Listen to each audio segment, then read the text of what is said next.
Hello guys, good morning all. Question number 29 करते हैं, chapter number 7 की एक्सरसाइज का। तो ये रहा सवाल। इसमें एक car moving at a speed of 36 kilometre per hour is taking a turn on a circular road of radius 50 metre. ठीक है, तो ये वो रोड है ना। और ये कार दिख रही होगी बीच में, और ये वाला जो लेंथ है, ये रेडियस ऑफ द रोड है, जो कि अपने को 50 मीटर दी हुई है। ठीक, अब a small wooden plate is kept on the seat with its plane perpendicular to the radius of the road, radius of the circular road, है ना भाई। तो कुछ ऐसा है कि ये जो प्लेट आपको दिख रही है, यहाँ पर ब्लॉक रखा हुआ है, ये जो है ब्लॉक रखा हुआ है, ये है ना, और ये प्लेट रखी हुई है। ये प्लेट किस तरीके की है, आप समझ लो, ये मैं टॉप व्यू देख रहा हूँ कार का, है ना भाई। टॉप व्यू देख रहा हूँ मैं, मतलब ऊपर जाके देख रहा हूँ ज़मीन को, तो कार मेरे को नीचे दिखाई दे रही है। तो एम जी कहाँ लग रहा है, इनटू द बोर्ड लग रहा है। एम जी की बात करने की कोई ज़रूरत नहीं है यहाँ पर। ठीक है, अब ये प्लेट का जो डायरेक्शन, प्लेट का जो ओरिएंटेशन है, वो समझ लो ऐसा है कि कार की सीट के परपेंडिकुलर रखा हुआ है। ठीक है ना, जैसे अगर मैं कार का साइड व्यू बनाऊं, जैसे मान लो ये कार का साइड व्यू है, ठीक है, और ये सीट्स है कार की, तो ये जो प्लेट है वो इस तरीके की रखी हुई है, ऐसे।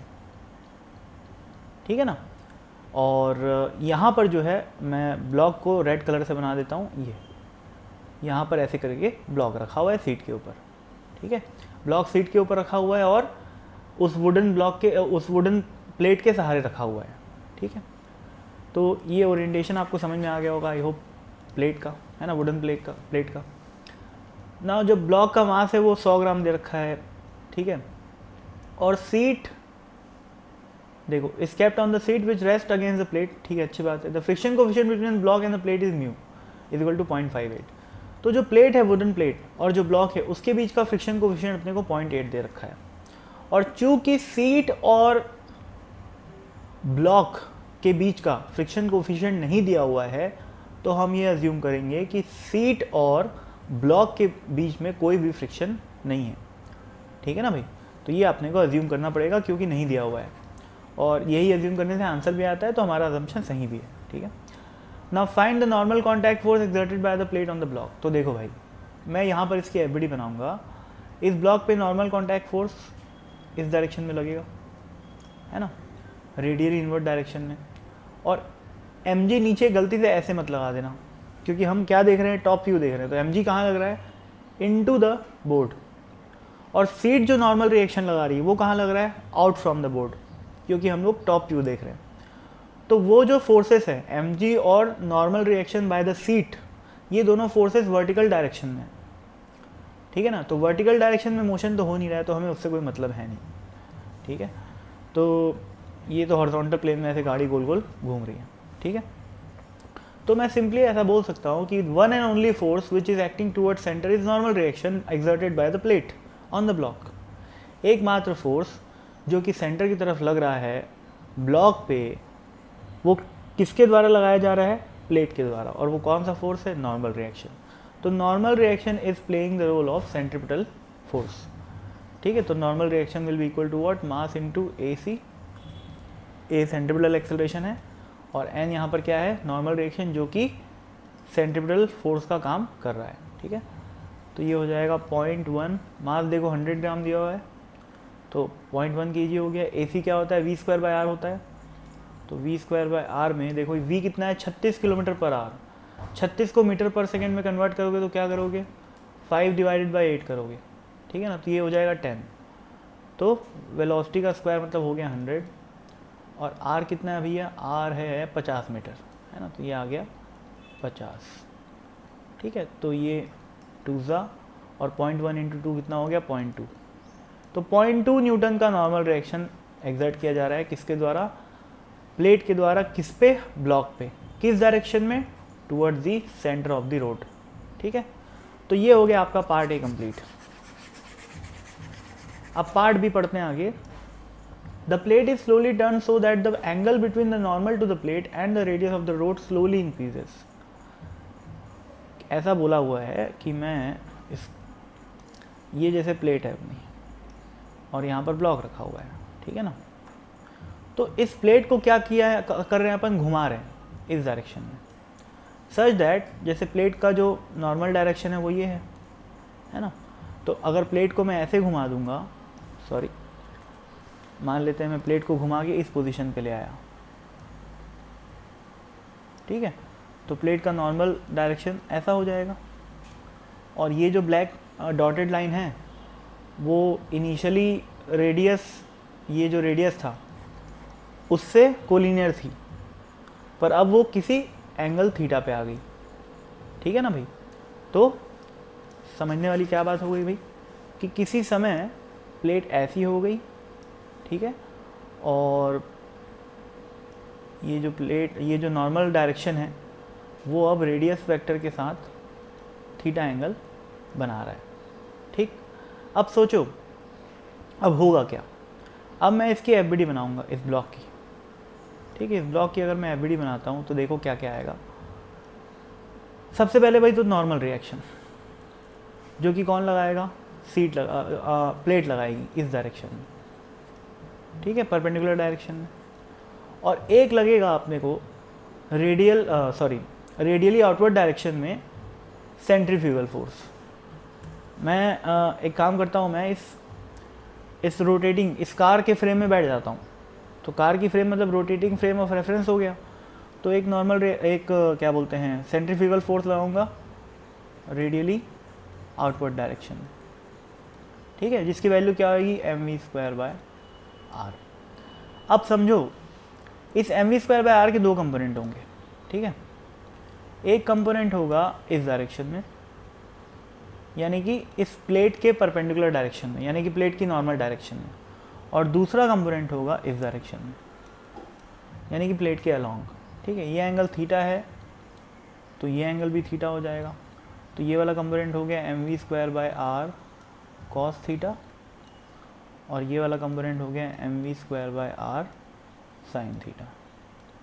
और अब सोचो, अब चूंकि मैं mv²/r को, ये जो mv²/r था उसको मैं ब्रेक कर चुका हूँ, तो इस मेन वेक्टर को मैं मिटा सकता हूँ, मिटा दिए, है ना भाई। अब इस फोर्स को, अब इस फिगर को ध्यान से देखो, तीन फोर्स लग रहे हैं, एक तो यहाँ, एक तो यहाँ, ये अपोजिट है ना, थोड़ा डायग्राम में उतनी एक्यूरेसी नहीं आ पाई है, मैं थोड़ा एक्यूरेट बना देता हूँ इसको। ये ब्लॉक है अपना, है ना, और ये अपना नॉर्मल रिएक्शन है, ये ब्लॉक हो गया,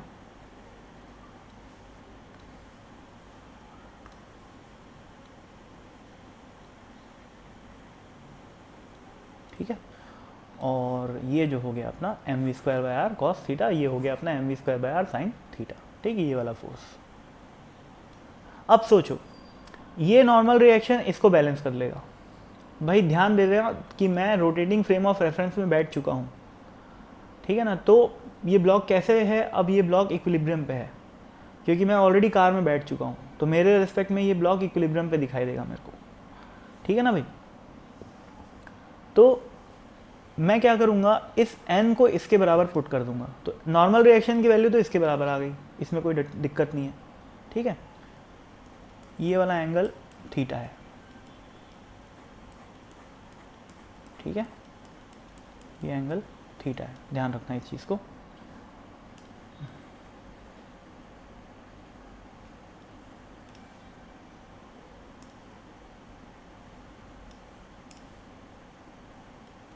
ये ठीक है।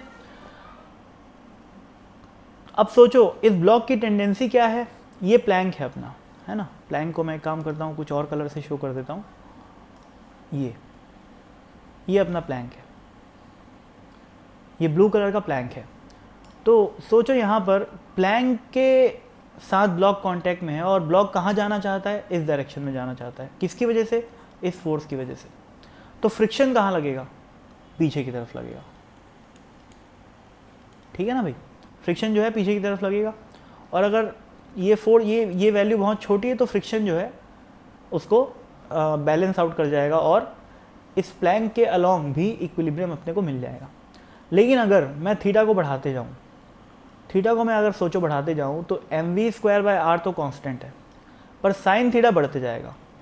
तो ये वाला जो ड्राइविंग फोर्स है जो कि ब्लॉक को इस डायरेक्शन में ले जाना चाहता है वो बढ़ते जाएगा, तो फ्रिक्शन और बढ़ते जाएगा। लेकिन फ्रिक्शन की मैक्सिमम लिमिट क्या है, म्यू इंटू एन, ठीक है ना भाई। तो एक हद तक बढ़ा सकते हैं अपन एंगल थीटा को। उसके बाद अगर और ज़्यादा अगर थीटा बढ़ा देते हैं अपन तो क्या होएगा, फ्रिक्शन अपनी मैक्सिमम लिमिट पे आ जाएगा और ये वाली चीज़ बढ़ जाएगी और ये ब्लॉक स्लाइड करना स्टार्ट कर जाएगा, ठीक है।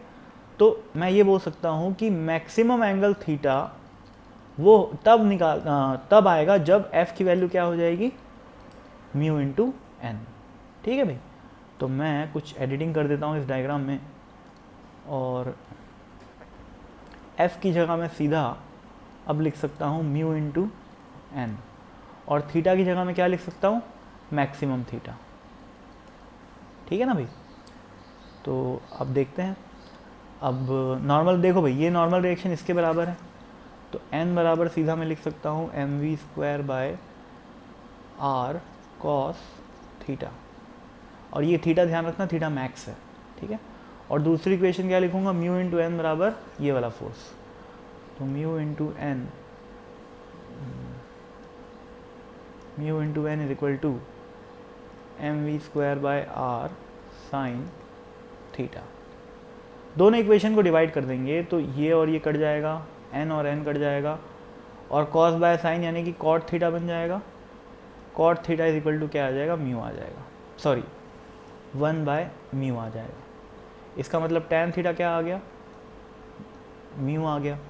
अब म्यू की वैल्यू क्या दे रखी है, देखो भाई 0.58, ठीक है, 0.58 आ रखी है। अब 0.58 का मतलब कितना हुआ, ये लगभग 1/√3, 1/√3 लगभग 0.577 होता है। ये वैल्यू आप याद भी रख लो तो अच्छा है ना भाई। 1/√3 की वैल्यू लगभग 0.577 होती है, तो ये आपको याद रहेगा तो आपको बेनिफिट मिलेगा एग्जाम में। तो 0.5 इज अप्रॉक्सीमेटली इक्वल टू 0.577, तो बेसिकली ये लिखा हुआ है 1/√3, और tan थीटा 1/√3 कब होता है, जब थीटा बराबर क्या हो, 30 डिग्री, ठीक है ना भाई। इसका मतलब 30 डिग्री पे जब ये एंगल थीटा, ये एंगल जो थीटा है, ये एंगल जब 30 डिग्री हो जाएगा तब जो है ब्लॉक स्लाइड करना स्टार्ट कर जाएगा। यानी कि हम सीट को 30 डिग्री से ऊपर न घुमाए, सॉरी उस प्लेट को 30 डिग्री से ऊपर अगर घुमा दें तो ब्लॉक की स्लाइडिंग स्टार्ट हो जाएगी। उससे पहले वो रेस्ट पे रहेगा रिलेटिव टू दी कार, ठीक है। तो I hope it solves your problem, समझ में तो आ ही गया होगा। थोड़ा सा डायग्राम जो है अपना कचर मचर हो जाता है, उसके लिए अपन बुरा नहीं मानेंगे, है ना। तो चलो ठीक है फिर, thank you so much for listening, bye.